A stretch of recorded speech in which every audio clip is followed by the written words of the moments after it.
You are listening to a podcast of the Geek IO Media Network. For all of our shows and more, visit geek-io.net. And to help support the network, head over to patreon.com/geekio. Hello, gentle listener. While Geek IO holds its talent to the highest standards, what follows will likely involve the sort of language usually reserved for sailors and leave. If you're of a delicate disposition, then perhaps you would consider a different podcast. Hey! We know each other! He's a friend from work!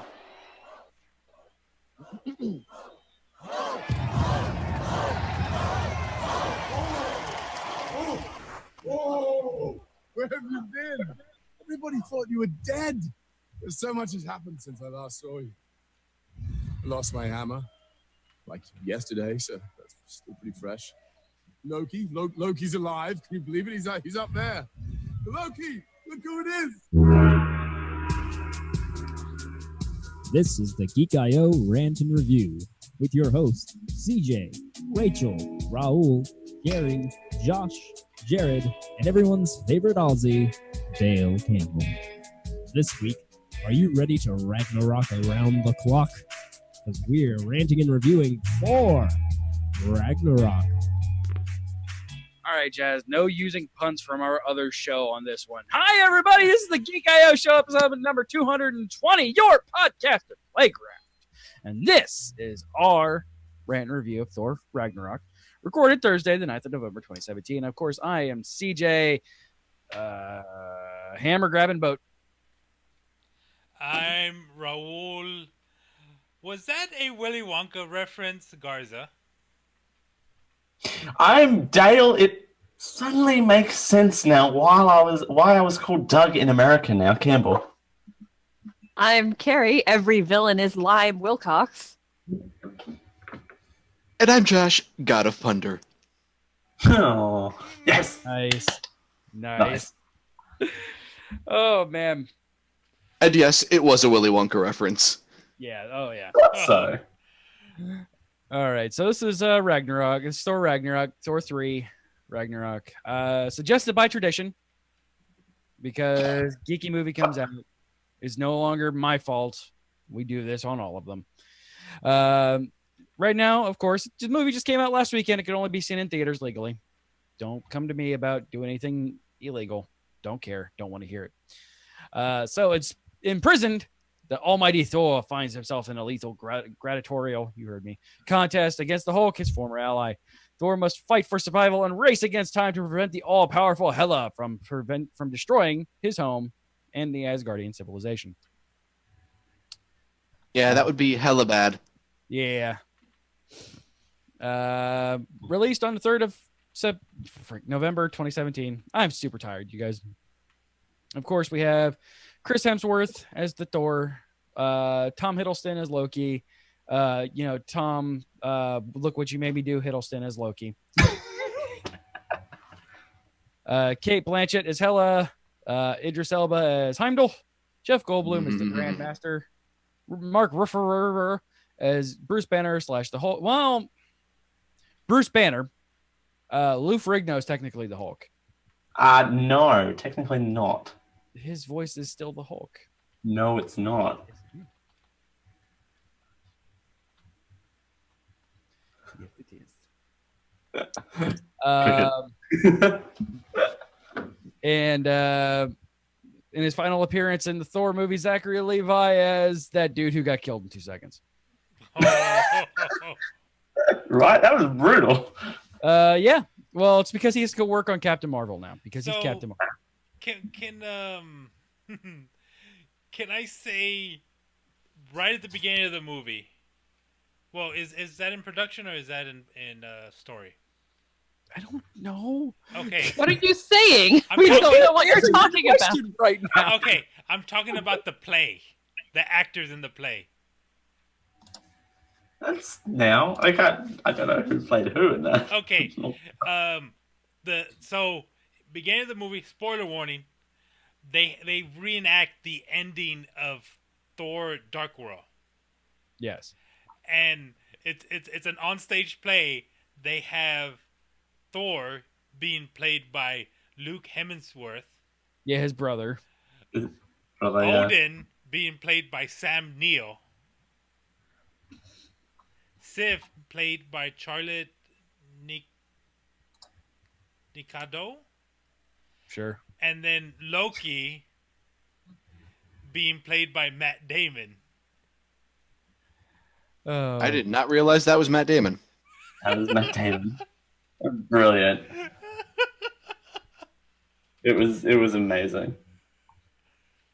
Yeah. I'm like, I see the actor that's playing Loki is like, Matt Damon? Right. So I love how Stan Lee keeps saying he's not going to do any more cameos, and then he keeps doing cameos. Yeah. Just like he said he wasn't going to go to any more conventions, and he was at Dragon Con. We'll get to that here in a moment. Of course, like Raul said, spoiler warning, as in all of our movies, we are going to talk thoroughly about this. So probably not where you want to be if you haven't seen it. So some trivia about the movie. 80% of the dialogue was in the film was improvised in order to create a very loose and cooperative mood among the cast. And it was very obvious that it was improvised, and I loved it. All right, I was expecting people to comment on that one. All right. No, go on. This marks the first time. That's sorry. No, that seriously is awesome. No, right? this was Flight of the Conchords guy wanting to create a kind of thing that was created in Iron Man 1, where it was a very similar thing because Dude, What Did Chef wanted it entirely to be a realistic and approachable movie, unlike the pushback that Thor Dark World got. Yeah, Thor Dark World, like Thor dark and gritty, not a good combination. Yeah, I liked it. This is me poking at Dale because I read this before. Right. But yeah, and it's funny because I remember thinking like how tight and natural the dialogue felt. Right, I was like, oh man, that comedic timing is great, and then so to find out that it was improvised makes it all so much better. Yeah. The script for Iron Man 1 was purportedly like 6 pages long. Basically, it was the beginning, middle, and end, and then the rest of it was Robert Downey Jr., be yourself. Jean Favreau being like, all right, so you're funny, you're serious, do your thing. Go for it. And the improv thing really like shown out right from the top too. So, you know. Oh yeah. Robert Downey Jr. is actually recovering alcoholic, right? Yes. Yeah. That's why when he was first announced as Iron Man, it's like, oh wow, they pretty much got real life Tony Stark to do this. Makes sense. He also That also makes sense. He met with Elon Musk to get the whole billionaire inventor vibe. Yeah.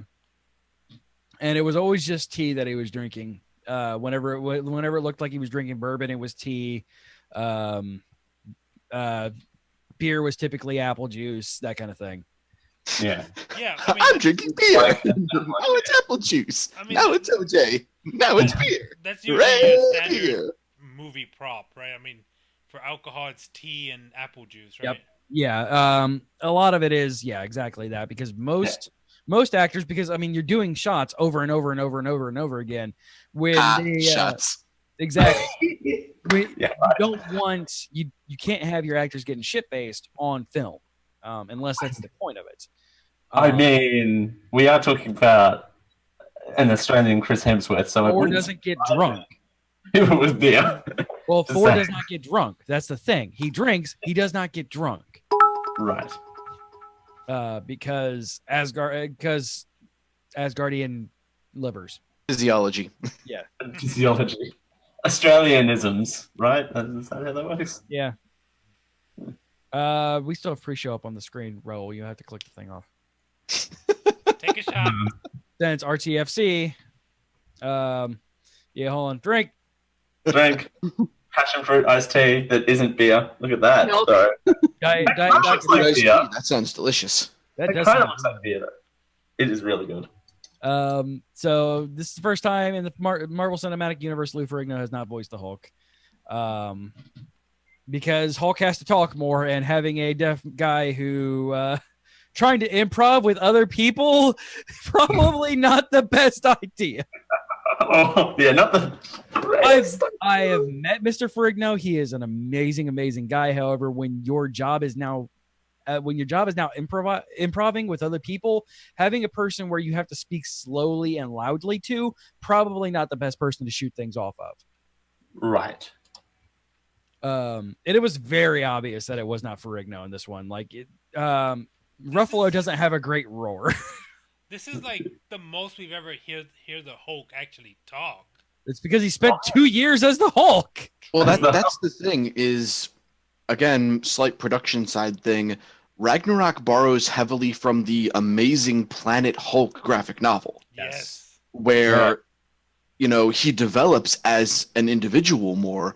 And so they took a little from that. And I think by the end of Planet Hulk, he's pretty much perfectly fluent. Yeah. Oh, yeah. Because when he comes back to Earth after Planet Hulk, yeah, he speaks Common perfectly. And I think it's the Galactic Common language. It's referred to that way in the Marvel comic universe as well. And then he becomes World War Hulk. Oh, my God. That storyline is amazing. Chris Hemsworth had to bulk up again for his role as the mighty god Thor. He had to follow a strict diet, work out 6 to 7 times a week, and eat around 6,000 calories a day. Right? Sheesh. Does he want to look like Thor? 6,000 calories every single. Yep. It's 100 push-ups, 100 sit-ups, 100 chin-ups, run 10 kilometers every single day. And eat a 10-pack of donuts. I think you would get tired of just eating and working out all day, but the millions of dollars they're paying you. I mean, the rewards. Boy. Hemsworth has went on topic saying that he would do this kind of thing without being paid because he loves this role so much. Like, a lot of the other actors are like, okay, I want to move on from this. And Hemsworth's like, no, I want to keep playing Thor. This is so much fun, you guys. Well, I mean, again, like Robert Downey Jr., he's not acting; he's being himself, basically. Yeah.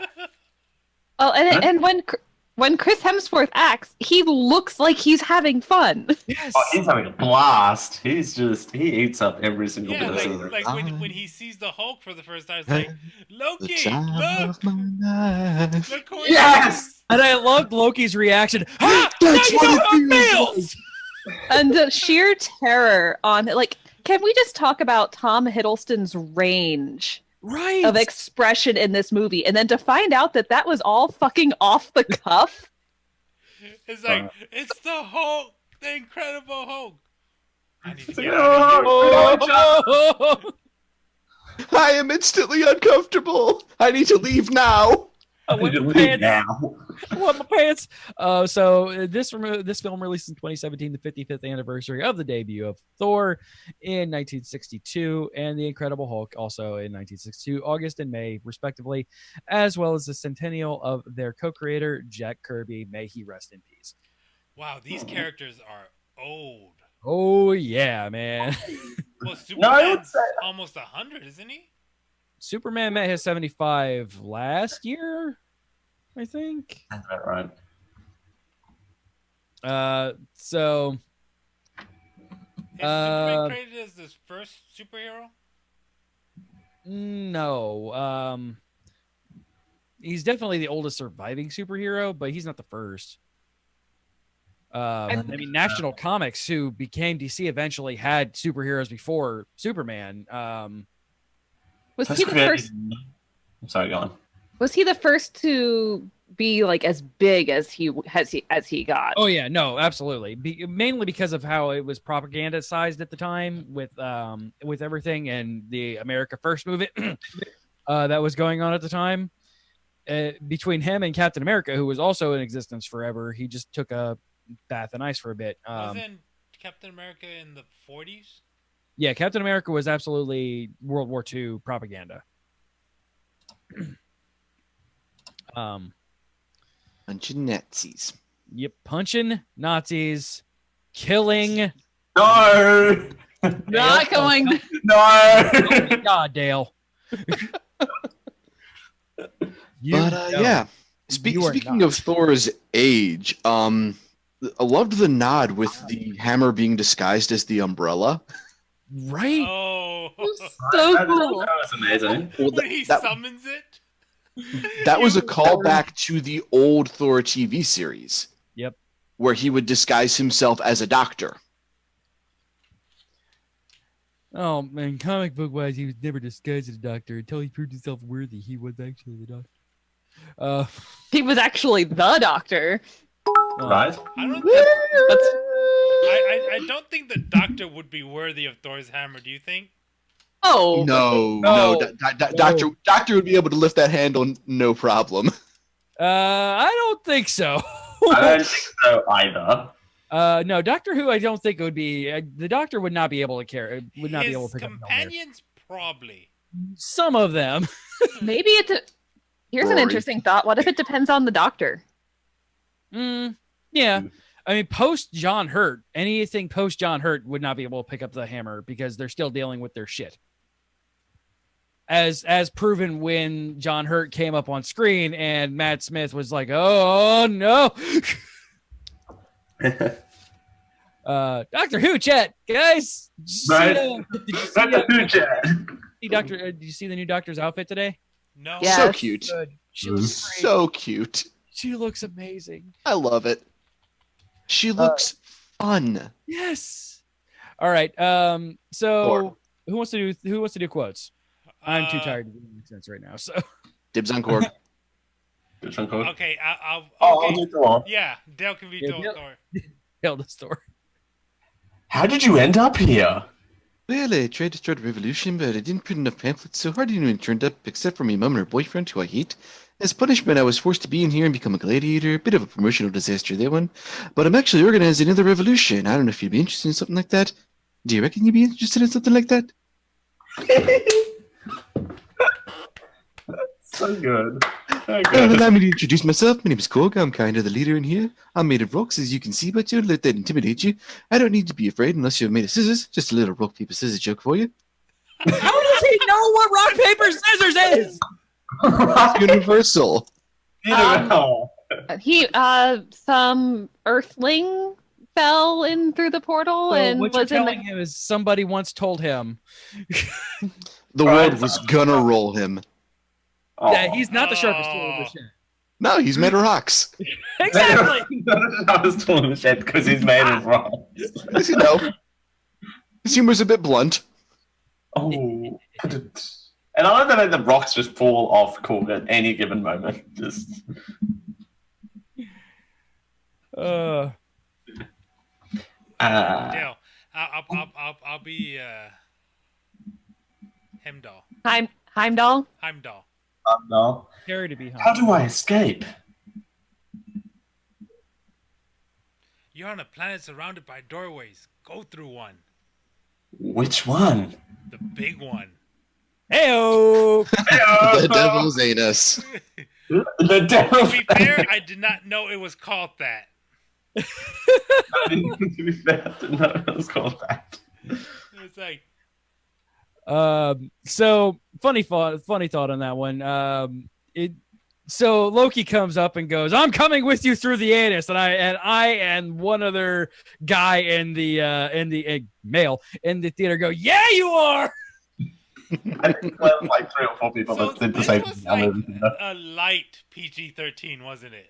Oh yeah, this was poking. This was very light PG-13. It's mainly PG-13 because of the violence and probably the material because I mean they're slaves. They're not slaves. The prisoners with jobs. Yes, Prisoners with jobs. but yes, they're slaves. That's better. Yes, but they're slaves, so that material kind of has to grant you into the PG-13 rating. Plus, also there's shooting and Yeah, stuff. Like there's that. actual people being shot, and not just robots. Jeff Goldblum. Yeah, Jeff Goldblum's just. All right. Jeff Goldblum. So top half of the show is where we discuss mostly technical side of things. And lot of CG, a lot. Yeah. A lot. So normally on like these shows, we're like, oh, everything was good, and yada yada yada yada.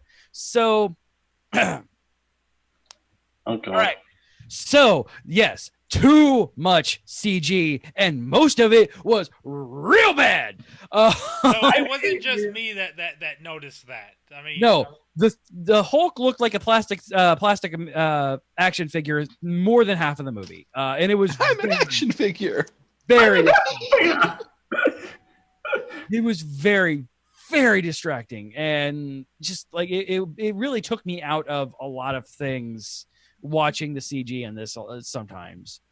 Yeah, like the whole world felt fake. Now, I will say that I like the aesthetic they were going for. It's very different from what they've done previously in the MCU. So, like, the actual design was refreshing.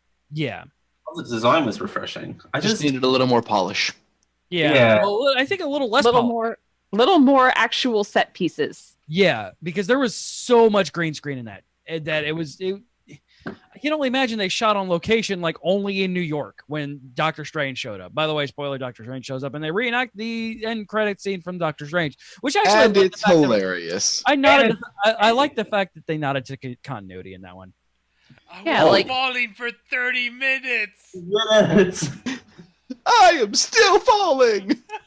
All right, I'm gonna take you on. Bye. Swipes, and then in Norway. So yeah, Norway too.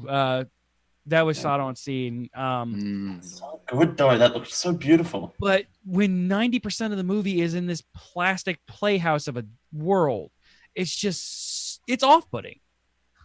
When even Thor: The Dark World shot on a set at least with the major climactic battles, and most of the movie was actually in a city. This one just completely threw that out the window. Even Guardians didn't have this much CG. Yeah, they had full sets. I mean, like you said, the final battle of Guardians of the Galaxy, that was a real set. That was not CG. I mean, you had the draw distance as CG, but everything local was real. It just it felt try hard. It really did. And also kind of going back to, I don't know if Dale noticed this as much as I did, the editing in this, and yes, sometimes it was used a comic effect, whatever. The editing in this was rough. It needed polish on the editing front. I mean, the CG doesn't bother me so much, knowing the subject area, knowing like these are mythical creatures. That doesn't necessarily bother me as much because, it's a bit of OTT sometimes, but it's definitely needed, I guess. I mean, a good mixture of practical and CG. Yeah, that would have been better because, I mean, that's what they did in the other two Thor movies.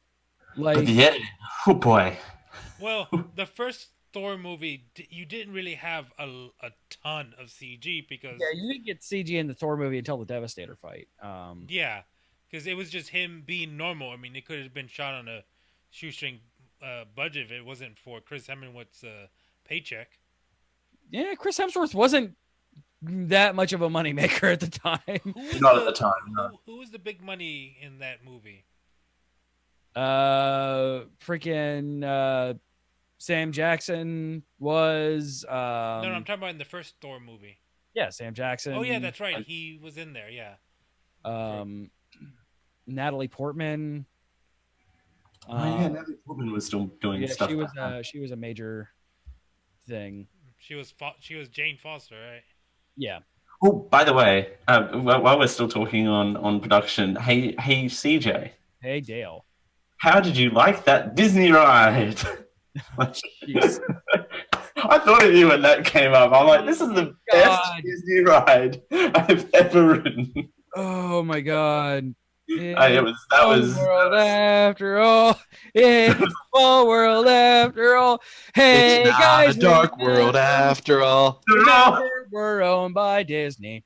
Here's the reminder that you're owned by Disney, and I like the fact that like at the end of that, it was just a snapshot. It was a Willy Wonka thing, screaming like.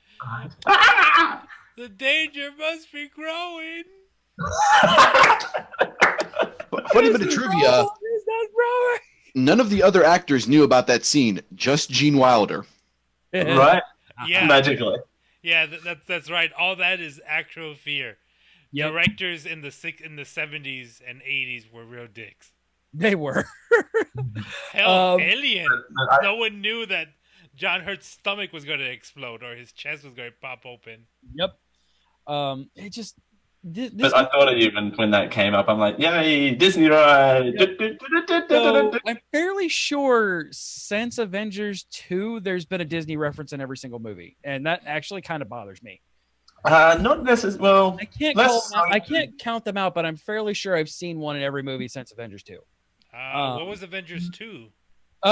You've got no strings on me. Oh, the entire movie was a Disney reference. The whole movie was right. I forgot about that no strings on me. That was the best, like, real Marvel Disney joint. No, it was just the first time that they like really put the.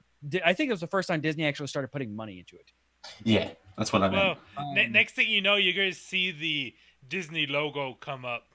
You might as well have. Actually surprised that real talk. There was not a hidden Mickey in that trip scene. Like I was actually actively, once I heard the music start going, I'm like, all right, now I'm looking for a hidden Mickey.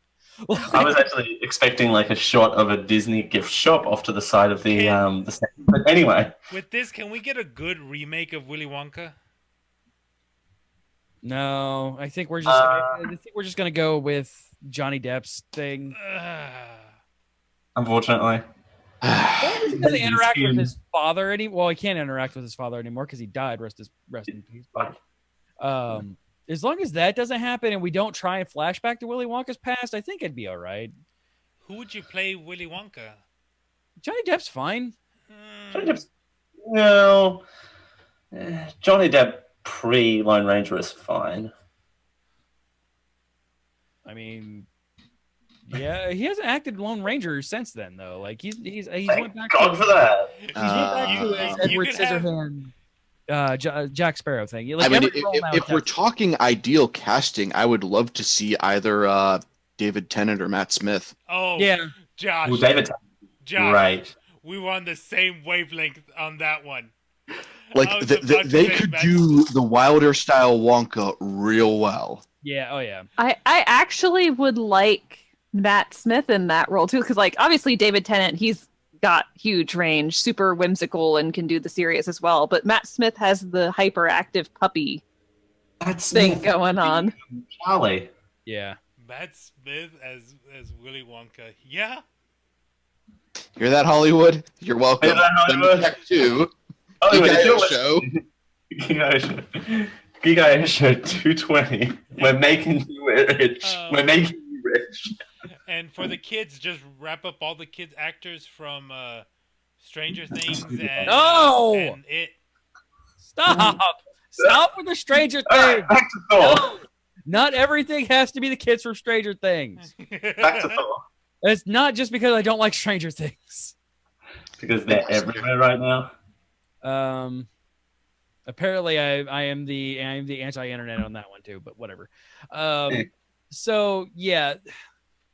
Other than like, and again, I think the editing being loose was also a bit more of a them trying to get the best improv takes with the scenes. So knowing that 80% of the script was improv kind of gives a little bit of a leniency on the very loose editing sometimes. Yeah, the editor must have like had a nightmare. Oh yeah, like that poor person. Like I can only imagine, but like it just didn't come out to be super great on the back end. That's the problem. Is yeah, I can feel sympathy for him. However, the released product was very loose, and well, I get the feeling it was supposed to be. Yeah, and with the improv script and everything like that, and the complete different way of doing things with this director. I mean, yeah, that's the way it was supposed to be, but I get to play film nerd here. I mean, they were 100% going for Guardians of the Galaxy feel. Oh, and they out Guardians of the Galaxy. By the way, all right, script writing moment. Okay, hey guys, you can do levity and seriousness in the same time without forcing the levity in. Yay! What? Yeah. They wanted to bring in, like, they just didn't want Thor to be like that only serious. No, and absolutely, and I appreciate it. However, this is one thing, and I mentioned it during the Guardians of the Galaxy rant review, pissed me the fuck off. You can have serious moments and you can have comedic moments, and they can even butt up against each other. But you don't. Not every moment has to be forced in with slapstick. But just look at the opening scene. Just look at the opening scene with that. Yeah, with the conversation there. That's serious. I'm also focusing on Guardians forcing levity into every single scene just because they felt they had to, because it was Guardians of the Galaxy. Right. So, and that's more so not against this. Like, I'm giving them the props for this one. Like, they did a very good job of balancing comedy and seriousness, and they did it sometimes in the same scene. And thank you. Right. Thank goodness. Yeah, because when you try to force funny into everything, the really brilliant funny things tend to not feel as funny. Yeah, exactly. You need highs and lows, or it all sounds the same. Yeah, like all the serious parts aren't. Peter, on your father. Oh, wow, that's a big freaking reveal. Now I'm gonna go pee on this tree. Hooka. By the way, I've seen Guardians 2 like 4 times since we did the rant interview. It actually gets worse every time I watch it. Like, almost to a Not point aging well. It's almost unwatchable, and yeah, which makes me so sad. Oh, wait, Guardians 2? Yeah, Guardians 2 just does. Yeah, it has diminishing returns. Guardians 1, on the other hand. Oh yeah, no, I can sit and watch Guardians 1 like every day. It is really good still, but yeah, Guardians 2 diminished really fast. Well, I think, okay, we'll get back to Thor in a sec, but I think the problem with Guardians 2 is they were trying to rip themselves off more so than trying to make a sequel. Yeah, exactly. So, the more you watch Guardians 1, the more it's going to hinder Guardians 2, really. Yeah. Just my 2 cents. Plus, also, I watched it on a... watching Avengers 2. Avengers 2, the more you watch Avengers 2, it just gets worse and worse. Yeah, Avengers 2 just sucked. Well, it didn't suck. It just was... It's pretty bad. Like, it is pretty bad. And I was a big defender of Guardians 2, or Avengers 2 for the longest time, but then I started watching it more, and as part of, like, marathons and such like that, and yeah, it is a low point in the MCU. Yeah, because it was pretty much Avengers 1 redone, isn't it? Yep, but with an angry Joss Whedon. A very angry Joss Whedon. Well, he had been, because it was his final movie, right? And now he's jumped over to DC. Yep. Which I'm kind of excited to see how Justice League is going to pan out, that we're going to watch here in a couple of weeks. With any big movie, you always have reshoots, right? Yeah, like no, but apparently he's taken the entire movie and like made it his own thing, and I can't wait to see what he does with it. It's going to be more focused around Wonder Woman. I hope so. Go figure. What a surprise! People liked Wonder Woman. Exactly. Yeah. But he's also slated for Batgirl, right? Yeah. I'm interested in that one. That's going to be really good. Go ahead, Carrie. I was gonna say, anything else technical side for Thor? I don't know. I'm not as... I'm not... fight between him and Hulk? No, I mean, on a technical end, that's a weird placement for it, but that's the either you can watch this or this is the get up and go to the bathroom moment. Right. Because you know how that's going to the app RunP, by the way, I can tell you guys the app RunP is one of the best things that I have ever downloaded. You tell it when your show is going to start, and it's like, yeah, during these moments is when you can freshly get up and go to the bathroom. It gives you a synopsis of what happens during that scene, and also how long you have. And during that one, it pops up, you have 9 minutes, and it's a fight scene. It's a fight scene. And I'm just so glad that most of the lines were improv, because at the end where It is I, Loki, come to save you. Right. Tom Hiddleston, I'm so glad that most of this was improv to fully show Tom Hiddleston's range. Now, and you could see what he makes other people do in this. Really? You're having fun with that, aren't you? I am. Oh, but yeah, it was nice to see something a little bit different. Have the different design, different aesthetic, and I don't know. I can kind of understand the CG porn in Asgard because everything is supposed to look otherworldly. Right. But it just felt too much. Even if there was a little bit of like actual set design in there, it would have been fine. I'm not too hot button over the CG. Oh, it's not a turn-off point for me. It's just a point. It's kind of a sticking point because this is what I do on this part of the show. Right. I get that. That aren't actually bothering me and make it seem apparently pass it off like it actually is bothering me. Now the editing though, we can talk about that. Editing, yeah, that actually did kind of bother me. What did you think about that fall and redemption of what's his name, Skrull? Oh, we'll get to that in the next. We'll get to that in the second half. You're crossing halves, bro. You tend to do this when we're getting to the point where we're getting ready to break. Yes. All right. Anything else? Hang on. Before we get going, I bet the editing was too loose, but the running time felt okay. Now I don't know how you solve the two, really. Well, you solve the two by making the runtime good and the pacing okay, but you sacrifice a little polish on the nitty gritty of the editing. Yeah, that's pretty much it. Yeah, you had your ups and your downs through the whole thing. It's kind of a you can't have it both ways kind of thing. Yeah, the Venn diagram of 3, pick 2. And honestly, for the tone that this movie set, I think they picked the right 2. Oh, absolutely. Wow. Plus, you never get bored in this movie. I didn't get bored once. No. You do not get bored at all in this movie. I didn't check my once. Before we go off, this movie made opening weekend was like over 100 million. Right now, it's sitting at 147 domestic. Yeah, it's still huge here. Like I went last night, and the movie theater was still 3/4 full, and it's been out here for 3 now. Yeah, usually I'll go watch a movie like on Tuesday or Wednesday. I saw this movie on Tuesday, and it was half full. Yeah, like our theater was packed. Like, so it's still doing bank, and that's probably half the reason why it's doing so well out here is because of Chris Hemsworth. But yeah, worldwide number it is at 502 million. I believe it. So I believe. Yeah, I think we might get actually a fourth Thor movie after this. I know Hemsworth wants to.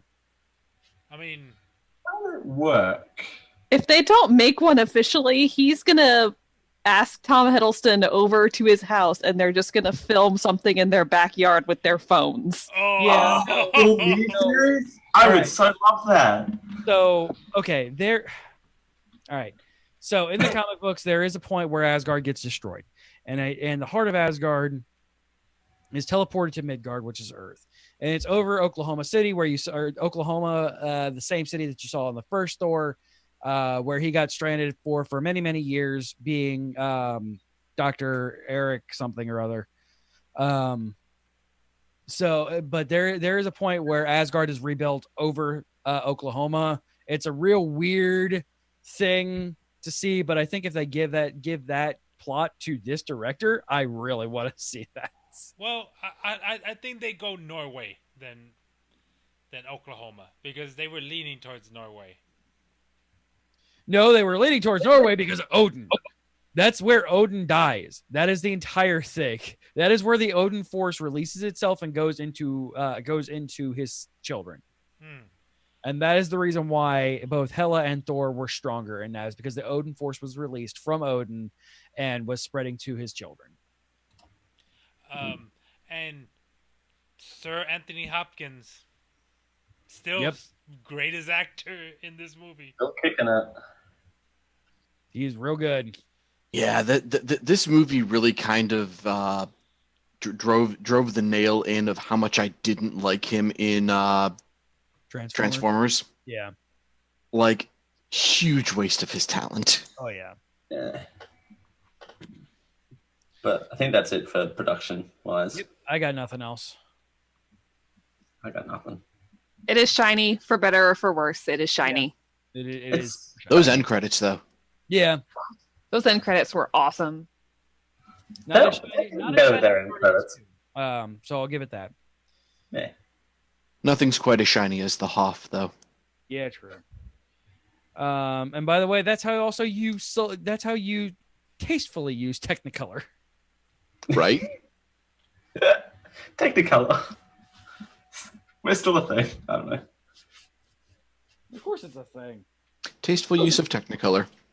Tasteful use of Technicolor. Nice. I mean, as long as they're shooting for that 80s thing, because Thor Ragnarok, a buddy of mine called this the 2-hour apology letter for Thor the Dark World, which makes me sad because I love Thor the Dark World. Thor the Dark World was good. I rewatched it recently. It actually gets better. Like this It ages well, like a fine wine. Yes, this movie suffered from 100% loss of Kat Denning and her wonderful, wonderful butt. Intense word like a fine wine. Oh, anyway, moving on. I didn't realize my microphone was still on. Hey. Uh-huh. All right, guys. So we're going to go ahead and take our break. And like I try to do, I try to pick songs that are somewhat relative to the movie. I couldn't find a great one for this one. However, what would you call, now Thor is a ruler. He's a king. He might be an emperor. And with an emperor comes new clothes, right? Yeah, sure. And a new groove.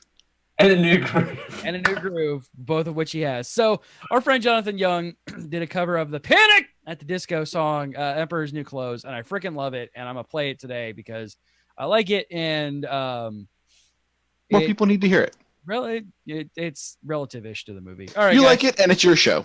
Exactly. This is how this goes. This is how this always wins. All right, guys. So we'll be back in a few minutes. For the podcast listeners, this is where you get our ads. Support our sponsors. We love them. We love you. If you want ad-free experience, tune in live. Thursdays, 10 p.m. Eastern. Twitch.tv/GeekIO show. All right, guys. We'll be back in a couple minutes.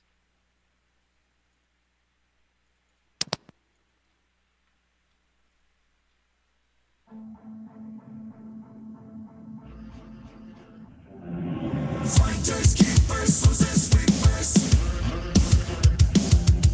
Welcome to the end of eras. Ice has melted back to life. Done my time, served my sentence. Dress me up or watch me die. If it feels good, tastes good, must be my hide.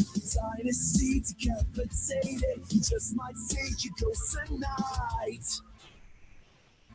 And if you don't know, you know. I'm taking back the crown. I'm all dressed up and naked. I see what's mine and take it. Oh, yeah. So close I can taste it. See what's mine and take it. Oh, yeah. Sweet fruits and velvet so fresh, lavish mansions, vintage wine. I am so much more than royal. Sex or chain, it makes your eye. If it feels good, tastes good, must be my hide. Heroes always get remembered, but you know legends never die. And if you don't know, now you know. I'm taking back the crown. I'm all dressed up and naked. See what's mine and take it.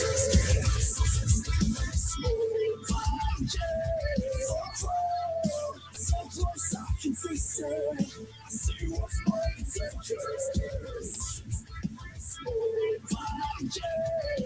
Hotel kings are ruling castles. Welcome to my world of fun. Liars settle in to suck its flip the switch and watch them run.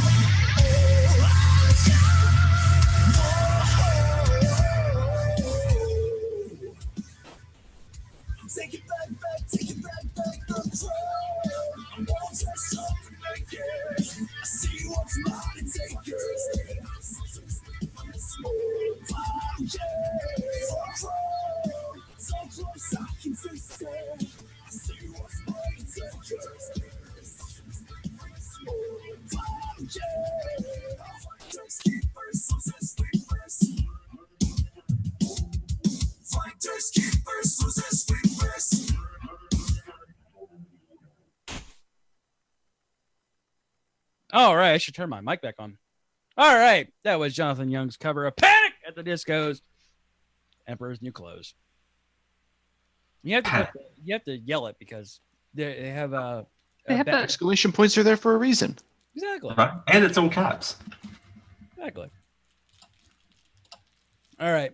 So now's the part where Raul actually wants to do the talking. He doesn't care too much about the production side of things. All right. Here's where we get into nitty-gritty story-wise and such. And then, of course, this is the rant and review section where we will both rant about the movie and its plot and review it later. Now, let's talk. I know this was referenced earlier, but let's talk about that stage production of Thor. I want that to be an actual thing. It was Thor: The Dark World. That was them making fun of Thor: The Dark World. Yeah, again, this was a apology. This was an apology for people who hated the Dark World for some dumb reason. But it actually kind of irritated me that there were so many things of, hey, we know we didn't do the greatest job on Thor: The Dark World, guys. See, look at us. We're making fun of it just like you made fun of us for doing it. When Helena's walking through Odin's vault and she sees the Tesseract. Did you just call her Helen? Helena, actually. Helen. I love Raul's names for people because they're never right, but they're fantastic. Helen, ladies and gentlemen. Helena Bonham Carter. Tim. Oh God. Wow. Jesus. Helena Bonham Carter.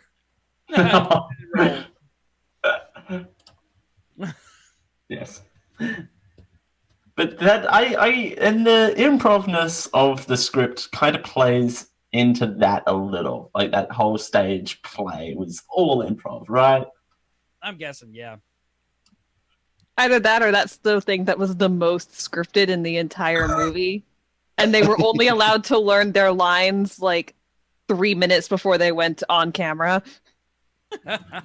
And where it's got it's Anthony Hopkins pretending to be Loki, pretending to be Odin. Yes. Right. Well, he's just there in his in his robes watching a play and the big old golden statue of Loki. Yeah. Also, as good of a villain as Loki was in Avengers, it's really fun to see him be the chaotic, neutral, not hero, not villain that he is in this movie. The hero, not the hero, the villain of the not the villain of the week. He's like Captain Hook in the Peter Pan cartoon. Kinda. I mean, this is what Loki's supposed to be. Like, he's an antithesis, but only to a point. Because eventually they figured out that chaos is not necessarily evil. It's just entropy. Exactly. I just realized screwing around with my buttons on my mixer. Without chaos, nothing changes, and without change, you can't have growth. Exactly. And with the impending crisis, you kind of have to go, well, let's, exactly, not fart around and let's actually do something. Also, I really hope that there's a B-roll clip somewhere of Tom Hiddleston going, Loki. There has to be. So if not, it's on the cutting room floor for sure. I do enjoy that Thor is realizing this movie is realizing that we are now like 12 movies in or some crap to the Marvel Cinematic Universe, and the audience is now genre savvy enough to understand what's going on, and so can Thor be. Like, right. Did you really think I was going to fall for that again? Again. Oh, the whole get help line. The whole get help. We're not doing get help. We're not doing get help. But it's great. It always works. My image for that scene is Chris Hemsworth telling Tom Hiddleston 5 minutes before, get out the mats, I'm going to throw you. Yeah. What? Why, Chris? Why are they hooking me up, Chris? Why are they hooking me up to the wires, Chris? I like the wires. Chris, why are the wire? Chris, what are you doing? No, Chris, no. It's really kind of sad / funny when the Marvel, Avengers movies does a better fastball special than the X-Men movies did. Loki was one of my favorite parts of this entire movie. He actually had character development. It was great. Also, he stabbed people with a fucking helmet. Yeah, the little also him doing the little helmet flourish I loved. Yes. I think this was more of a Loki movie than it was a Thor. Oh. Well, this was a Loki Hulk movie in a Thor title. Because it was an ensemble movie. It was an ensemble movie. When they go to the retirement home that Loki leaves Odin in. That's right. Well, I left him here. What did you think? I didn't know this was going to happen. I kind of wanted to see Odin playing like shuffleboard or something. And then the random band girls running up. That was hilarious. Yes. That had to be just they were filming and that just happened. Right? I want that to be a thing. They didn't close off the thing, and they're like, just two girls ran up to him. And and it's like, how was I supposed to know? I'm not a witch. You're dressed as one. If those had been real fangirls, they would have been all over Tom Hiddleston, and you know it. No. Hemsworth has a lot of fangirls. Right. One of them may or may not be on this podcast. Anyway. Two of them. No, I'm definitely more of a fangirl for Tom Hiddleston. But it would have been both of them, is what I'm. Yeah. So, all right, the Stanley cameo. I infinitely like Stanley cameos when he is not relevant to the plot. It really takes me out of it when he is relevant to the plot in any way. Let's see, Spider-Man 3? Or is it 2 that he's in? That he actually talks to Peter Parker? I think it was 2. No, I think it was 3 because it was a real bad one. But like, Spider-Man Homecoming, where he's just a dude an old man yelling out a window. Cool, awesome. Deadpool, he's the strip club owner. Awesome. No. He's the MC in the strip club. Yeah. He's the MC in the strip club, which that's got to be my favorite Stan cameo of all time. That's Stan Lee on Wednesday night. Yeah. It just kind of irritates me seeing him being thrust into the plot. And I still think the best one is his one in the second Guardians movie where he's talking to the fucking Watchers about all the cameos he's made, basically. That's and the Watchers start walking away because they've gained. Hey guys, you're my ride.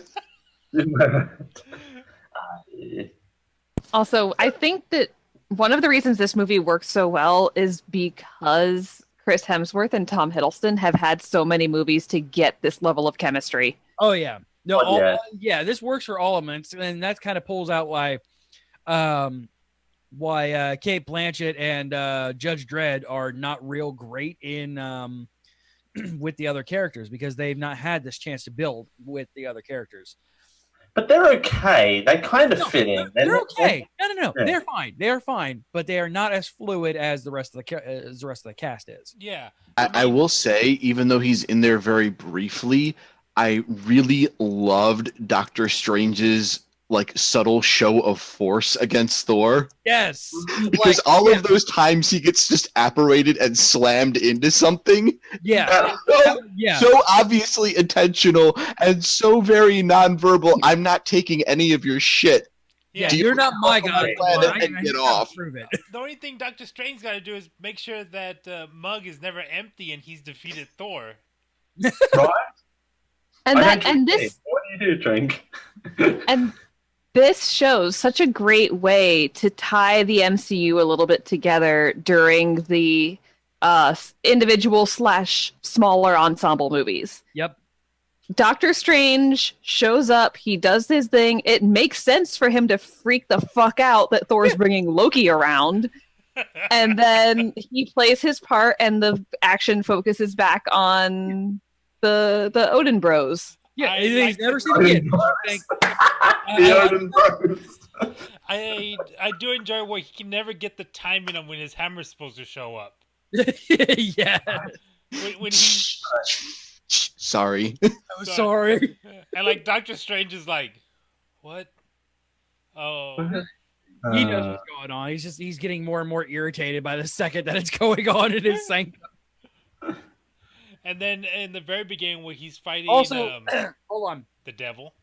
By the way, big shout out to the fact that it's Bender Butt Cumbersnooch as Doctor Strange, but it is the exact same type font. It is the exact same card that he gives to people in Sherlock. Like, it is. And that's how it comes into the improv thing. The fact that it did not say 221B Baker Street was like, okay, that's the only difference between the card that he gives to people in Sherlock and this card. Wait, doesn't it come up? Didn't the camera come up the same way that it does in Sherlock? Yes, it did. So that's why that one shot looked so out of place. It's because it was a reference to a show I don't watch. This was showing off the fact that Bender Blark is Sherlock. Yeah, that's what I thought because I was expecting. Wait, what's Sherlock's address again? No, it was B. Right, it was what's 221 Baker Street. 221 Baker Street. Yeah, I was thinking. Is this Sherlock? I mean, what? Okay. Yeah, because that's why it came up. It came off of the street light, right? Yep, it is a 100%. It is a 100% shout out to Sherlock and the fact that it's the same actor. Thank God for that. By the way, so the Black Panther trailer played before this, and no spoilers for that one. However, the one thing that I love about the response to that one is I love how the only two white people in the trailer are Smeagol and Bilbo, and somebody's response to that is, yeah, they're the Tolkien white guys. Yes, yes. It didn't play for me, so that's news for me. Although. The Daddy's Home 2 trailer played before this, and dear God, why do people like that movie? But anyway. Okay, I don't think it would be so bad if it wasn't Mel Gibson, because he is an instant turnoff now. Like, I don't want to see Mel Gibson in anything anymore. Like, I mean, I'm gonna ruin a joke I'm putting in later in the show, but it's the 2017 version of Meet the Flockers. Like, what is going on here? We've done this. Did you guys get the Star Wars trailer? Yes. Anyway, back to Thor. I'm kind of sad that they show what they're going to do. I don't know. Rian Johnson's real good at actually taking what you think is going to happen and turning it on its head. Oh, right. By the way, he got granted 3 new Star Wars movies, guys. Right. Wow. Non-Skywalker. Yeah, non-Skywalker, brand new trilogy, his own thing. Like, so apparently Disney really likes The Last Jedi enough before this movie comes out to give that man an entire universe. Like, it's completed though, isn't it? So they could make that call.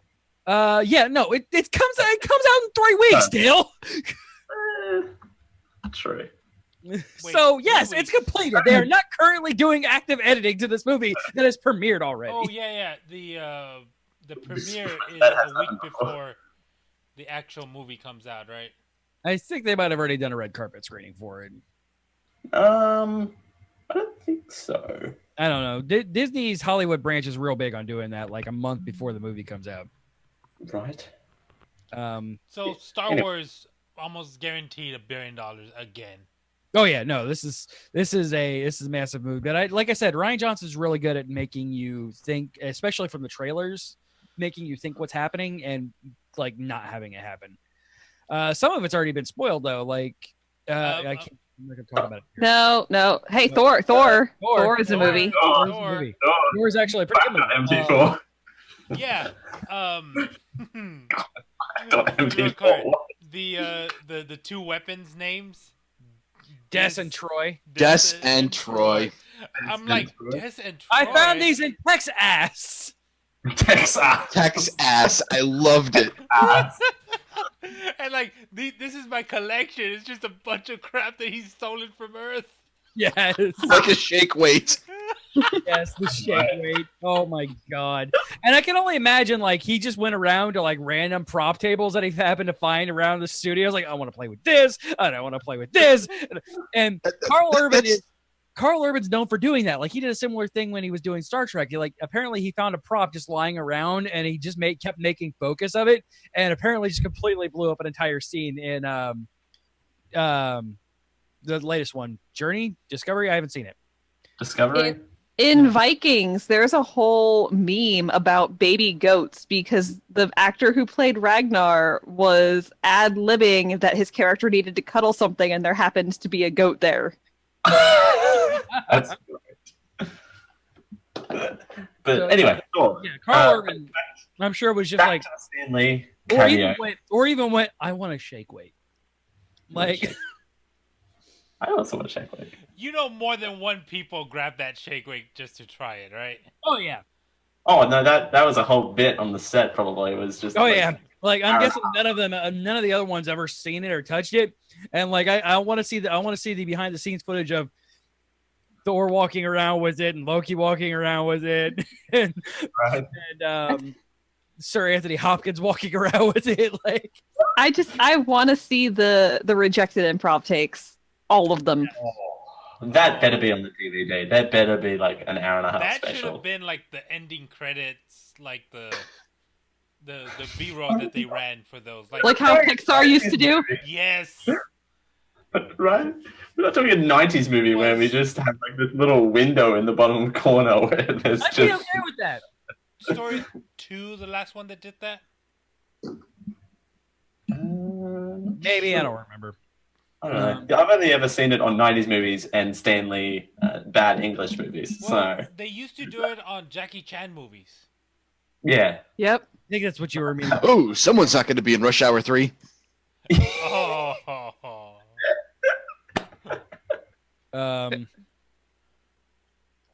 So yeah, the Stanley cameo really turned me off. I apologize. I'm glad he's still doing them. I honestly thought he wasn't going to do them after Guardians. Well, his part was probably already filmed like what, a year ago? Possibly. Because I mean, this movie's been what, a year and a half in production? Something like that. It felt janky too. Like going It felt into it. It definitely felt like its own separate scene. What I mean, please don't. Please don't cut my hair. Please don't cut my hair. Please don't cut my hair. Crybaby reference. Right, and then we see Chris Hemsworth get even hotter. Just like we let James Gunn do Guardians 2, we're gonna let this dude do Thor 4, right? Yeah, absolutely. Oh, absolutely. Yeah, absolutely. I'm just afraid they're gonna do what they did with Thor Guardians 2. I don't think so. I feel like or even worse, Iron Man 2. Yeah, that's what I'm afraid of is that they're gonna make an Iron Man 2. Just make it a mockumentary. Right? Make it like a reality TV show. Them going around to different planets, trying to figure out where they're going to pop up Asgard and put like little pop-up shops for Asgard. Pop-up shop for Asgard. New Asgard, and nobody knows where it's going to be, and then you'll have fake new Asgard. But on the day before they leave, they're going to have to put a 50% off sale up on the window. So I loved him. I loved hearing his voice, but why did the director have to be a major part in the movie? Because it was amazing. He does that in all of his movies. Yeah. Every single one of them. Yeah. What are you telling me, that he wasn't a major part of this movie? No, I love the character, but man, like, why? Why? I guess that's his thing. Shyamalan does it, and Stephen King does it, and I guess this guy does it too. But he does it well. He doesn't. This guy does it well. I can't remember his name. I suppose I'll look that up. But Taika Waititi. That's the one. I don't know. YTT. YTT. Why not TT? Why not? To Titi or not to Titi? God, there was something else I wanted to bring up. But his character was amazing. So. Why with the green, with the villain again? She was holding the eternal flame. It was red. As soon as she used it, it turned neon green. Because the Wicked Witch of the West? Every villain is lime. Wicked Witch of Asgard. Is that how that works? Eccleston wasn't. In Dark World, he was red. They're either red or green. Those are the two colors you get as a villain. Red, green, and black. The melting rod. Yes. Why are you giving the melting rod? He just It's not a capital punishment. That's a capital punishment. Oh man, Jeff Goldblum. I kind of wanted him to drop a "Life Will Find a Way" reference. I wanted him to reference something but I kind of wanted the fact that the Grandmaster and the Collector are of the same race, and the Grandmaster, the Collector, and also Ego are all of the same kind of caliber of character, the same level of power. I wanted them to reference that in some way. There's Celestials. Yep, probably in Infinity War it'll come up. Possibly. They are of the people that helped create the Infinity Stones. That's the reason why the Collector is able to touch them and not have an issue with anything. Ego is pretty much the power of a Infinity Stone at any given point in time, and it makes me a little sad that they didn't reference it at all with the Grandmaster being able to mess with them. Because Celestials aren't technically completely undefeatable, right? I mean, no, you can kill Celestials. Well, I mean, that's what happened in Guardians too. But I'm just saying, they're hard to kill. Yeah, it usually it takes a Celestial force to kill a Celestial, but yeah, you can kill them. Though, hey, they promised to tie into Infinity War at the end of Thor Ragnarok, and oh boy, we got one. Oh yeah. Okay, we had two end of credits. Yes. The first one was it's a tie, right? Or was that the last one? No, that was the last one. That was the last one. The first one was Great evolution, everyone. It's a tie. The first one was that's Thanos' ship behind Asgard the ship. So it's on its way to Earth. It's probably going to end with or it's going to open with Avengers Infinity War is going to open with the ship crashing down onto Earth with Thanos right behind him. Yeah, and I'm gonna guess that's how they pull the Guardians in there too. Like the Milano is chasing that ship. And then and it's going to happen right at the end of Black Panther. Oh wait, what comes out first? Black Panther. Yeah, Black Panther. Black Panther. First. Black Panther is the Labor Day movie. So when is Labor Day or Memorial Day? Okay. And when is Infinity War slated? 18 or 19? It's the November movie next year, if I remember correctly. Man, that is a lot of characters. I don't know if you've ever had a movie with that many characters. That's the reason why they're splitting it up into two movies. Well, yeah, I know they're splitting two movies, but do you think they're going to do a Pirates of the Caribbean on us and leave us on a cliffhanger? Yep.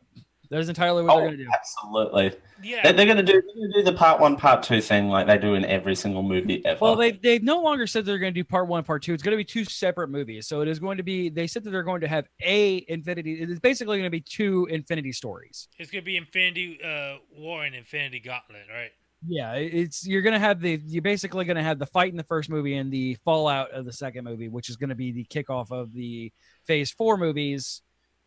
Which is going to have a lot of recastings and such. Now, apparently it's May 4th, 2018. Oh, for Infinity?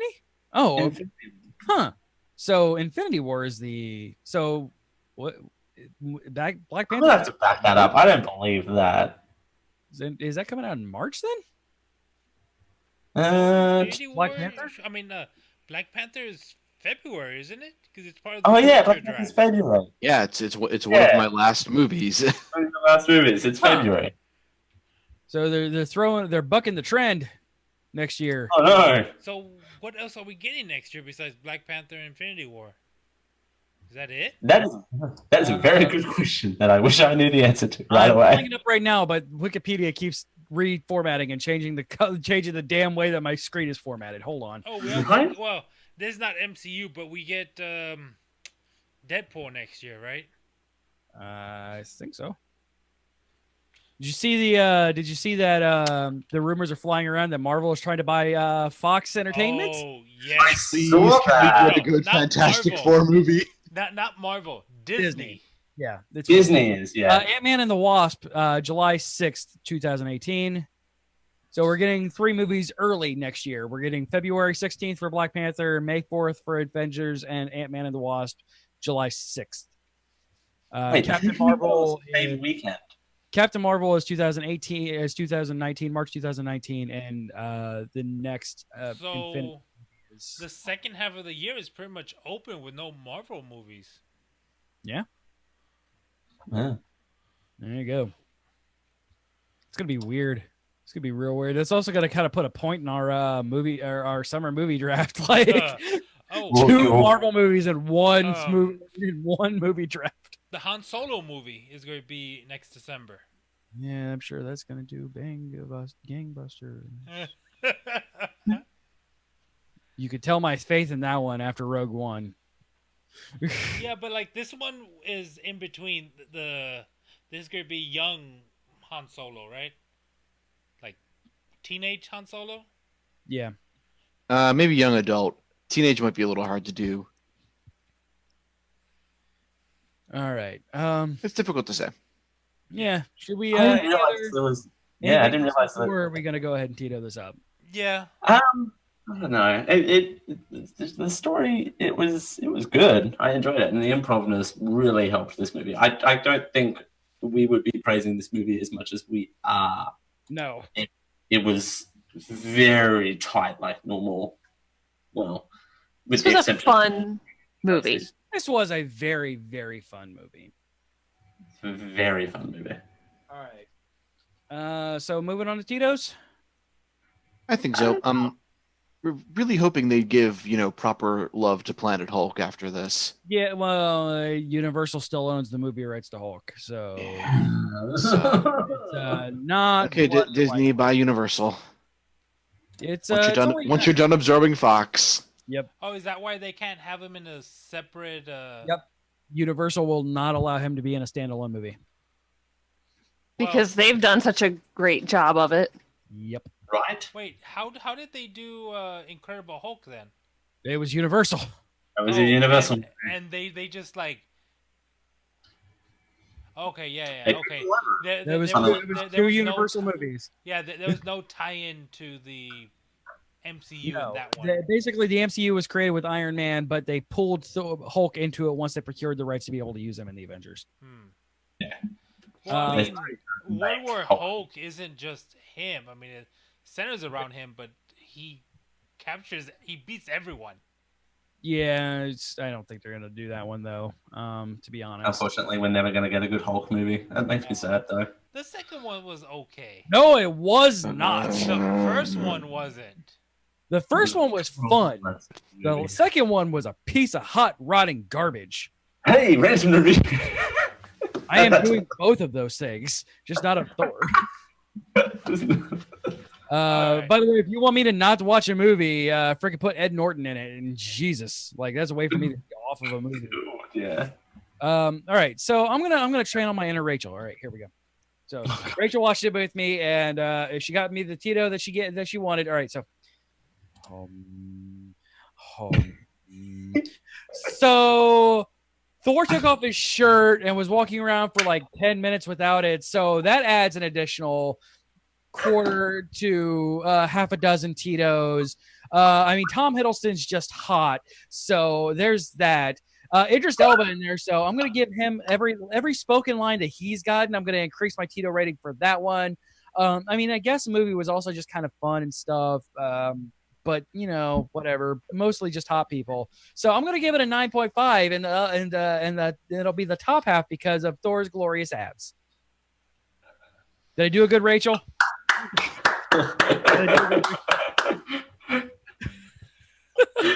Well, Rachel, I'll see you. You didn't have a Starbucks drinks in your hand.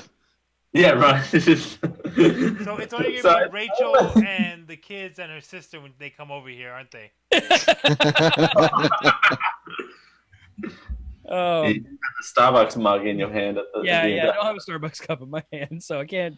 And you're not doing homework while you're on the show. Right. Oh. I'm not knocking Plus that woman, she works hard. Yeah, I'm saying that she works extremely hard. Right. She multitasks like a boss. Yeah.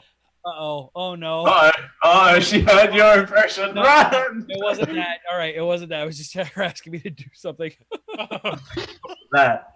We're going to see said Starbucks cup come flying in frame. Yeah, I'm going to look this way when this door opens. And just something's going to smack me in the face. Just don't use scissors. Oh. A little rock, paper, You know scissors. what? I'm going to clip that and send it to her. That's not. All right. Well. So, all right. Yeah. So, yeah, she gave it a 9.5. She was laughing through a lot of it. She was enjoying it. So, and then there's hot people. So, I mean, there's that. No, there's that. Carrie.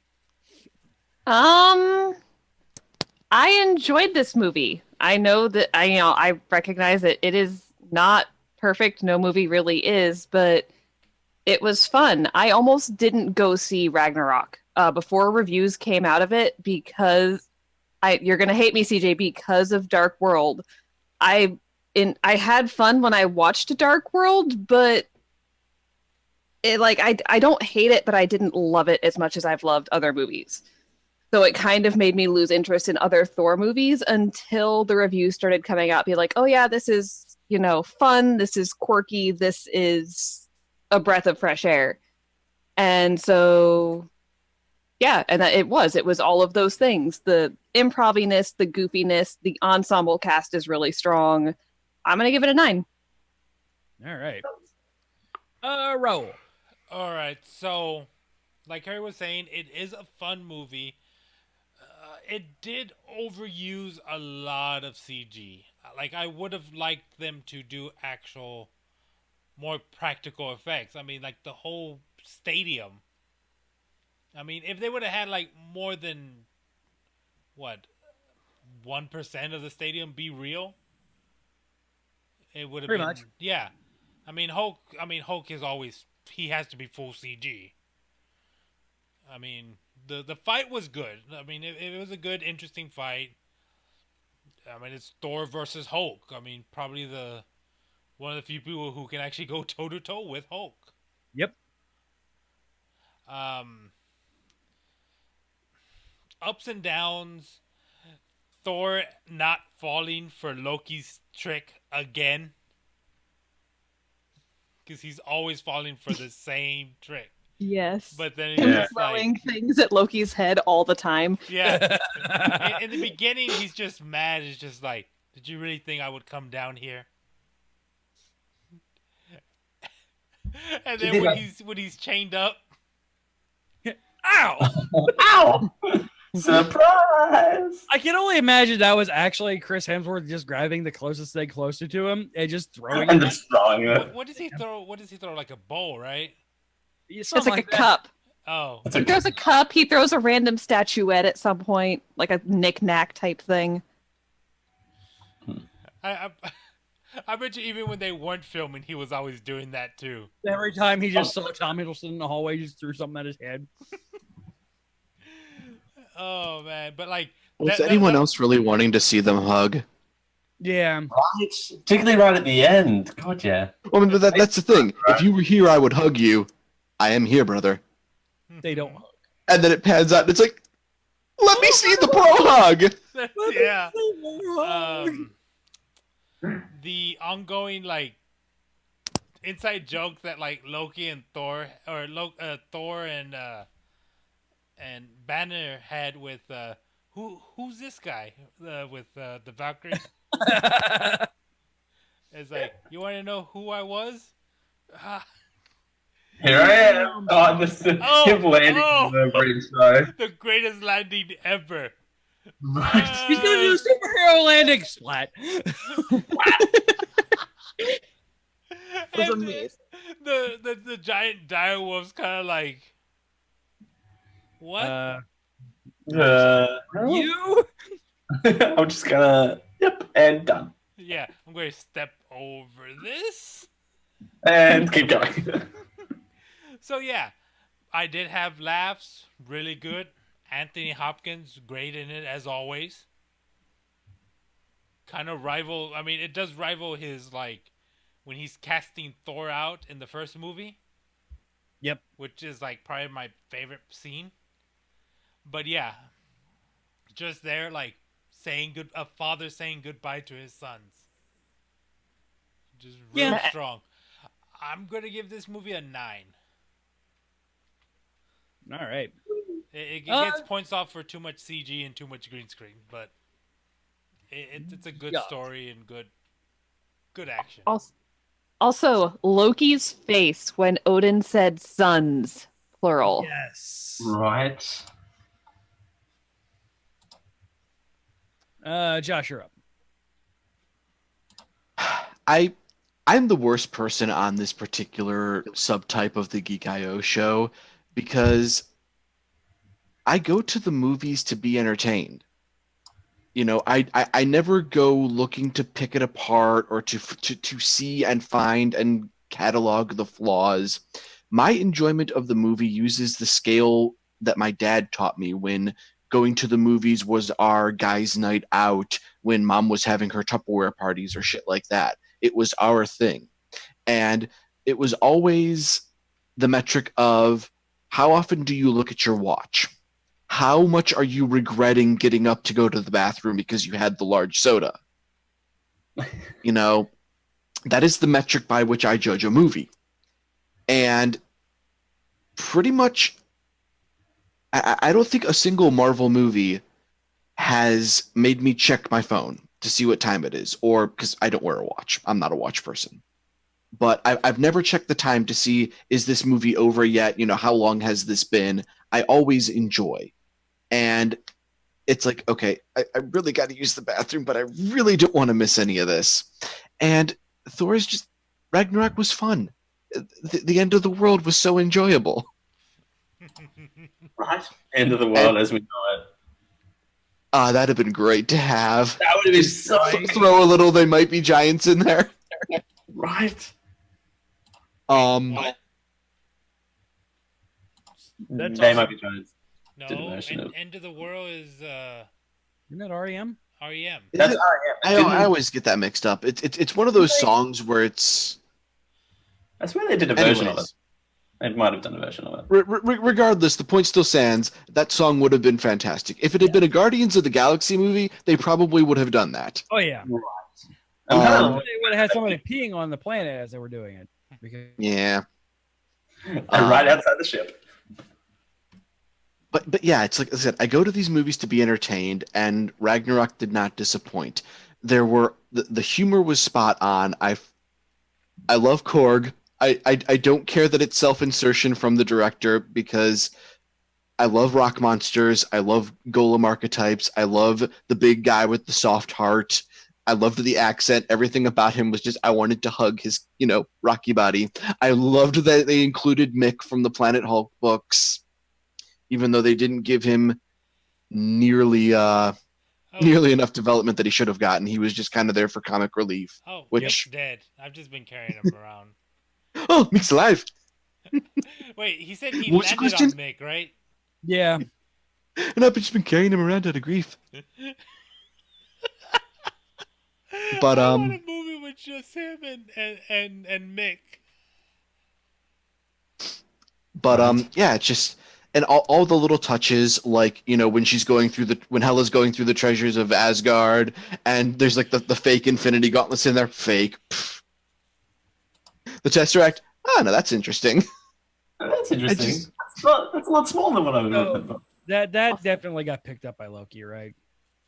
It better have. Well, I mean, he saw it as he was going past, and he's like, "There's the implied." It is an Infinity Stone, so he kind of had to pick it up. Someone had to pick it up. Well, I mean, it wouldn't have been destroyed in the explosion. It's an Infinity Stone. I don't know. It's still a god level explosion, so fair. Oh, when Hulk busts out, like, but monster. Yeah, I want to fight the giant monster, guys. Giant monster. The purity that is Hulk. But also, when Banner jumps out of the ship and just crunches on the bridge.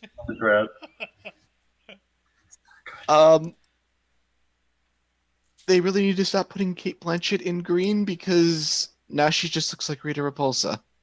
I thought that I said to Rachel, I'm like, hey, look, it's a better Rita Repulsa than what we got in the movie.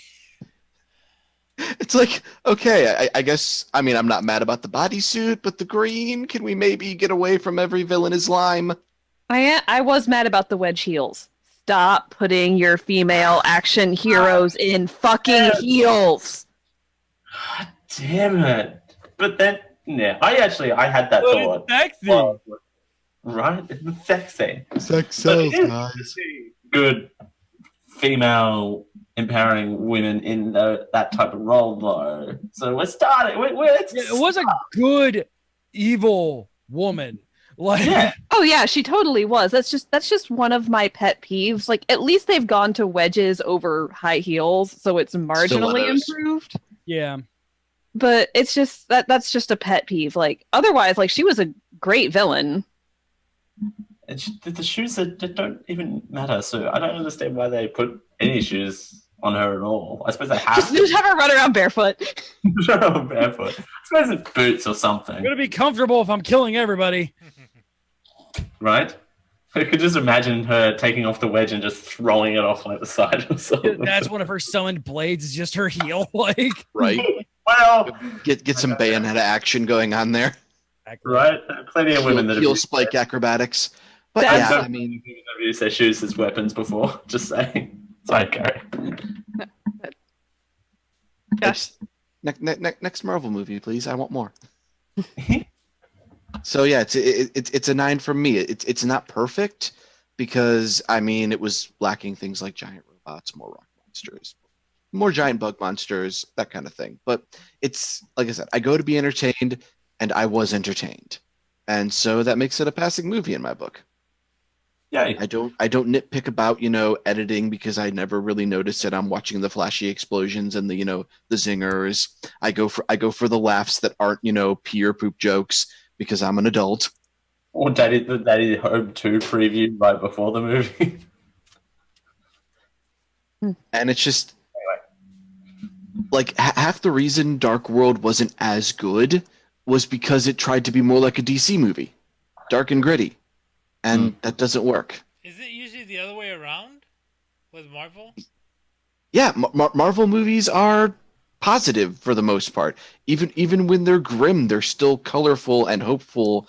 And, the reason you go to see something like that, because you want to escape how shitty the real world is right now.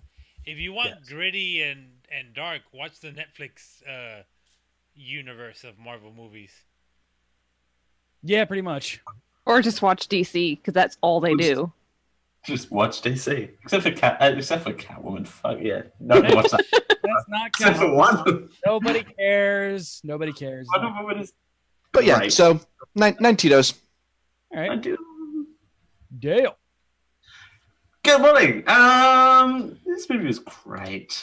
This was just great. And I know this is my whole stick is the whole happy fluffy ice cream time thing, but this definitely does feel like Except with Spider-Man, apparently. that's the no, I'm not getting off of that, right? No, that won't stop. I like happy fluffy ice cream time, except when a movie is entirely happy fluffy ice cream time, and then I hate it. And then, except when it's Spider-Man Homecoming, that was very, very... the problem that I had with Spider-Man Homecoming is it didn't meet expectations. I think I've come around on that. But anyway, not comparing these two movies, because this movie is way better than that movie, and everyone knows it. I was just ahead of the curve on that one. But... Is it though? Is it? Sorry, I'm going to do the Dale voice. Is it though? Is it? I need that as my ringtone. Anyway, so I just feel like that movie was just underwhelming. Anyway, that's just me. Moving along. Thor Ragnarok was a fantastic movie. It's not perfect, but it's definitely a very solid movie. And again, I said this earlier, but I think the improv nature and the very loose nature of this movie, whilst from an editing standpoint is a bit of a hot mess, the finished product is a little bit of a hot mess when it comes to editing. There's a few moments where it just could have been shrunk down, and I think before and after the Stan Lee cameo could have been transitioned a little better. It just seemed janky to me. This was just a big old bowl of ice cream. So I'm going to give it a 9. All right. And now it's my turn.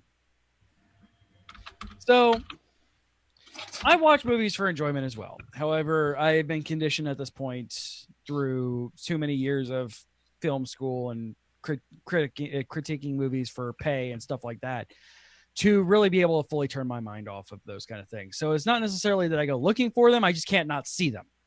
They're highlighted for you. Yeah, exactly. It is not necessarily I go out looking for them. Certainly not on my first viewing. On my first viewing, I try very hard not to review it critically.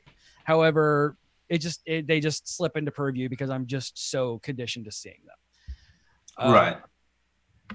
Second viewing though, I traditionally do a critical view of it, and that's when movies tend to start failing for me because I have a very critical eye. Thor Ragnarok was so much fun.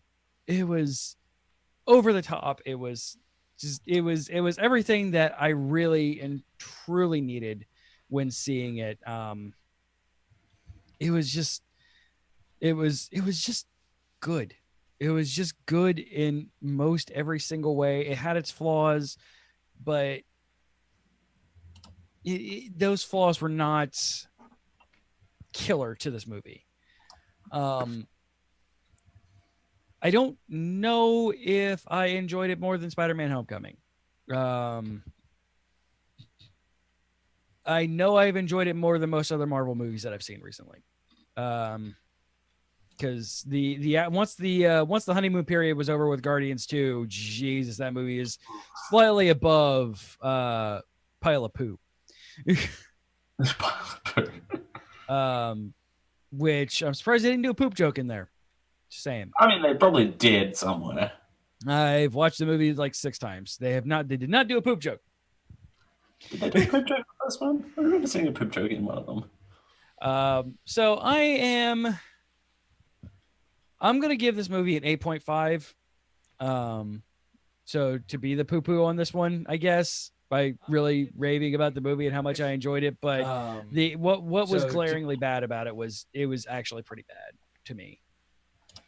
Okay. That's fine. And you just can't unsee that sort of stuff. Yeah. So a solid 9. A solid 9 across the board. So did this come out to a 9 or 8.5? 9. Well, CJ rated an 8.5, but it averaged 8.5. Rachel gave it a 9.5. And everybody else gave it a 9. Yeah. So my under canceled out Rachel's over, and then just 9 across the board. Right. So, yeah, there you go. Solid 9. Good job, Thor. You were good. Good job, I cannot wait to own you. Whoa. I'll say. And Chris Hemsworth, when you're in the country next, just let me know if you're listening. Who's in that I country? know you are. Also, poor Thor reaching for the broken hammer all the time. Right. Safety blankie. It seems like you had a deep personal bond with that hammer, so losing it was almost like losing a loved one. Yeah, pretty much. Pretty much. All right, guys. You can listen to us live Thursdays at 10 p.m. Eastern, 7 p.m. Pacific, Friday at 1 p.m. Australian Standard Time at twitch.tv/GeekIO Show. You can get a hold of us via email, geekioshow@gmail.com, Twitter, Facebook, all of the social medias are /GeekIO Show. Geek Hotline, of course. You can leave us a voicemail, 727-489-4335. That is 727-489-GEEK. You can support this show and everything that we do on the Geek IO network by going over to patreon.com/GeekIO. We're going to be revamping that closer to the beginning of the year with a brand new relaunch of it starting next year. But join us before then, and you can still make your own show if you donate enough money. Exactly. I'll leave that on there because regardless of what Dale says, I still like that idea. I love that idea. You kidding me? Hey. Oh, Josh. no, sorry. If I love that idea, does that mean that we're not doing it anyway? Anyway, hey, Josh. What's going on next week? Me? Well, why am I doing this? I don't do what's going on next week. Because you're Josh Day. It's just well, next week on the Geek I.O. show, we are going to supposedly have Daniel Foley, the creator of Yoga for Gamers, twisting us into pretzels. I mean, helping us with our chronic back issues, because God, do we need it. She had a personal issue come up last week. Oh, it's cool. I mean, I just giving it a little color. Yeah, no, she promised us. She promised us that she was going to be on next week. So it's time for Dale's favorite stinger. well, I might. Now it's time for the Geek I.O. Winter Movie Smackdown update. Now, the echo has kind of made it better. I don't like this. So if I just do this? Now it's time for the Geek I.O. Winter Movie Smackdown update. Rah! Yeah, the echo makes it. For audio listeners, I in a hot minute took off my headphones. Oh, that was great. All right, guys. So we are in week 5. Thor did indeed shack up the SmackDown, but it was not enough to stop Josh's commanding lead. However, I think the more impressive thing is that Bad Moms Christmas earned Jeff a $2.8 million debut. No, it earned a $2.8 million doubt. Yes, doubt. Yes. My script writer there meant to put. Yeah, seriously, what the fuck, man? The funny thing is, last time we did the rant and review, I edited that. Like, it was doubt, and I'm like, did you? Did you? Someone has to edit my mishaps. That'd be great. Thanks. So yeah, seriously, what the fuck is going on with Bad Moms? Who the fuck is seeing Bad Moms Christmas? Apparently Jeff over and over and over again. Sitting there mathing it out. Okay, if I see it X amount of times, when will it break even? So will Thor and Bad Moms keep dominating the SmackDown, or will a remake of Murder on the Orient Express or the 2017 version of Meet the Flockers, which is supposed to be Fockers because there's no F or L, reign supreme? So ending the runs this week, of course, Suburbicon Jigsaw. Second week, of course, Thor Ragnarok, whatever movie that is. I don't know how to say that last week. I don't know what that movie is. For Birdlung and Bad Moms Christmas for Jeff. Opening up this week, Murder on the Orient Express. And Carrie finally has the opportunity to do something with Meet the Flockers. Dude, Flock of Seagulls? Flock of Seagulls. It's oh, good. I was gonna say it's just Meet the Fockers, but played out entirely by ducks. Yeah. Also, hating Jews. I mean, it is a Christmas movie.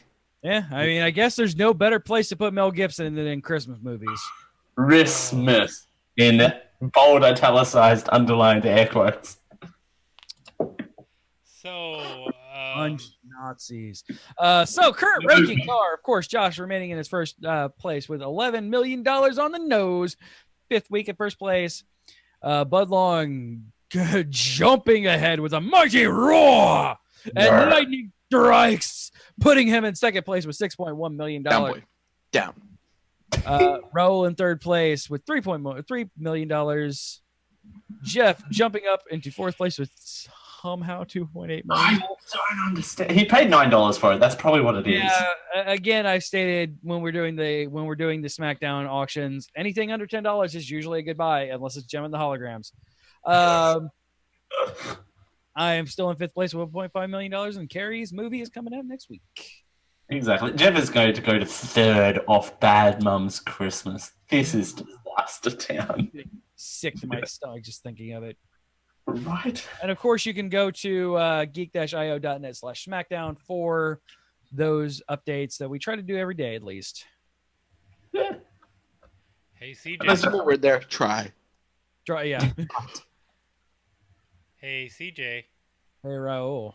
You want to know what we did last week? What did we do last week? Oh, we did Extra Life last week on Saturday. And we raised, as a podcast network, $335 for Children's Miracle Network hospitals. Yes. There's we still did. time. There's still time to donate. Head on over to geek-hour.net/extralife and donate to help kids in need. Okay, sorry. Deductible Pause. if you're into that. Can we pause? Okay. I know this is a peek behind the curtain, but what the fuck is wrong with me today? That's not even English I've written in the. Extra life this last weekend and we were. There's still time to head on over to donate today. I could have written that better. I'm not English today. Fine. That's fine. It's English, but it's not good. All right. Speaking of million doubt. Are we unpaused, Dale? Yeah, we can unpause. Okay. Speaking of Extra Life, generic live show, Dale put on a Geek I.O. All-Stars, well, that's kind of exaggerated, quiz like no other. Hey now, you're an all-star. It's the only time that every show on the network was represented in one single place. Exactly. Yeah. All-star. Get your game on. And go play. This week on Anime Otaku, the very first episode of Anime Otaku, we kick off. They kicked off Black Clover. To the hell where it belongs with Asta's fucking voice. Yeah, Black Clover to the hell it deserves. We kicked Black Clover off, and Asta goes, "Ah!" I am still screaming. I'm still falling. Yeah. And there was some seriously geeking out of Food Wars. Yeah, Food Wars so good. Ow, that really hurt. June. Seriously? Juni Tyson. Juni Tyson. Ancient Magus Bride. Dragon Balls, and more. I'm doing it on purpose for CJ. Dragon Ball Supper. I've never heard of that show ever. The funny thing is I actually kind of read Dragon Ball Zamasu, which almost works. Yeah. Right? Dragon Ball Supper. You have it after dinner. Yes. Dragon Ball After Dinner Mint. I would so watch a show. That would be amazing. Well, it's just Goku eating his massive 15-course lunch. Right? What? I'm not joking. Dragon Ball. Really? Yeah, no. His son brings him. He's working the field on the tractor.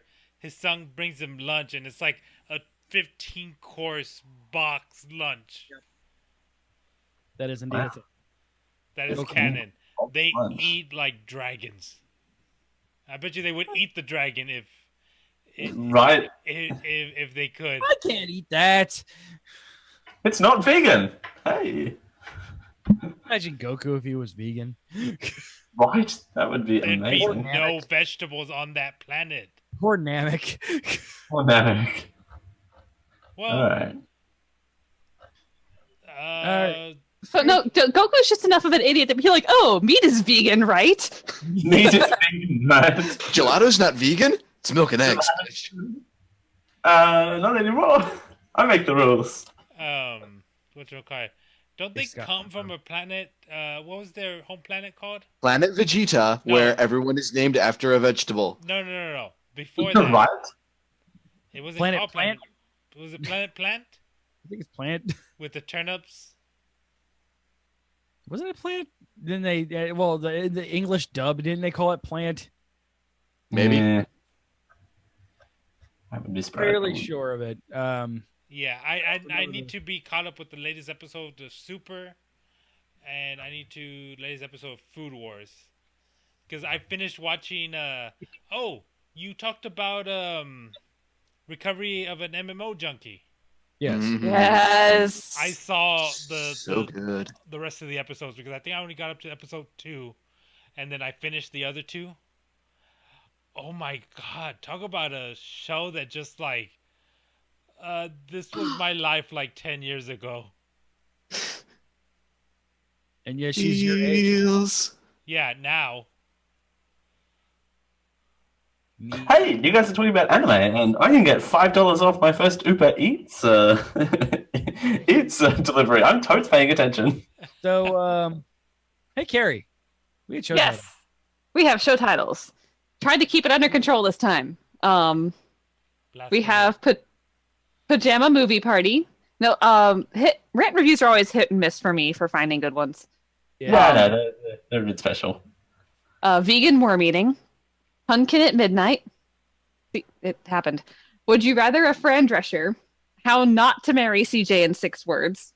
Look What You Made Me Do, Hiddleston. Not the sharpest tool in the shed, because he's made of rocks. Plastic Playhouse World. Directors in the 70s were real dicks. Crossing Halves. Technicolor is still a thing. Helen, ladies and gentlemen. Odinbros. Thor.mp4. Pop-up shops for Asgard. Why not, Titi? Someone had to pick it up. Joshid A. I'm Still Falling.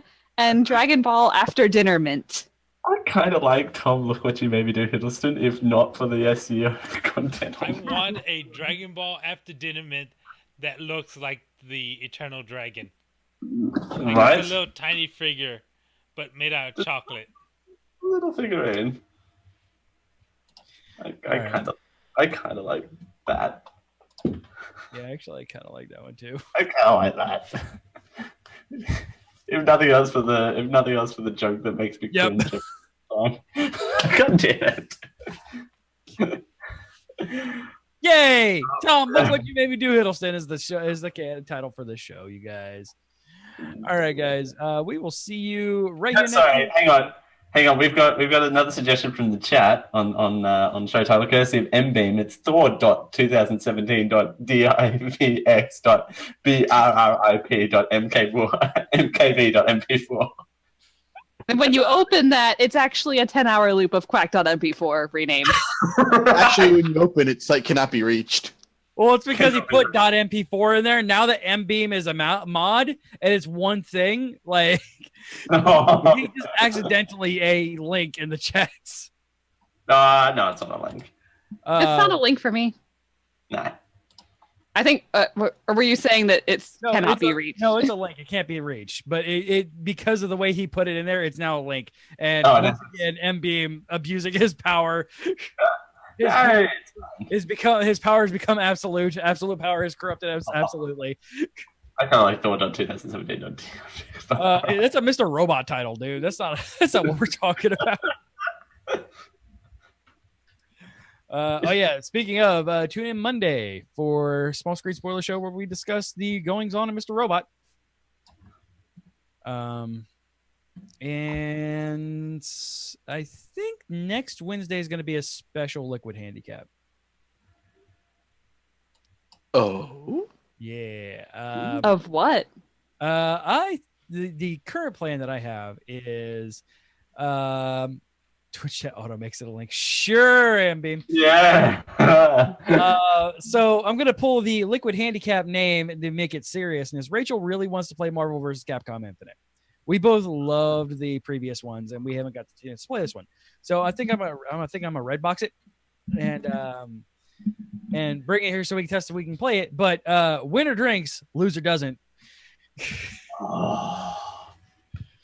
Rachel versus me. We'll see who wins. We'll see who wins. Wait, the audience. Drinks? The winner. The audience. The loser. Yeah, because it's a liquid handicap. Exactly. That's What you drink? Are you just drinking like coffee, or you're actually drinking alcohol? Oh no, probably rum and coke. No, I was there for one of these. Well, it wasn't called Liquid Handicap at the time, but it's It gets severe, man. Yeah. Particularly when Dale sucks at video games and has 14 drinks consecutively while playing, ironically, Chip and Dale. What were you feeding him? Alcohol. Yes, I was Everclear or bust. Oh, Jesus. MB, are you trying to kill them, MB? Oh, God. I thought you loved me. Oh. Everclear or bust. How do you drink, CJ? How do you drink on a work night? Because, dude, we went through this earlier. I am from Kentucky royalty. I literally grew up with whiskey in my bottle. You know how to drink moonshine. Yes. I don't do it, but I can. You grab it by the bottle of the. I am Valkyrie. You have until this drink is done. I'm listening to your. Josh, you just made your camera drunk by referencing moonshine. It's usually unfocused. All right, guys. We'll see you right back here next week. Bye. Bye. Bye. Close my iPad. In backwoods Kentucky, whiskey drinks you. This has been a Geek I Media Network production. Copyright 2017. I'm dancing, Carrie. I'm dancing.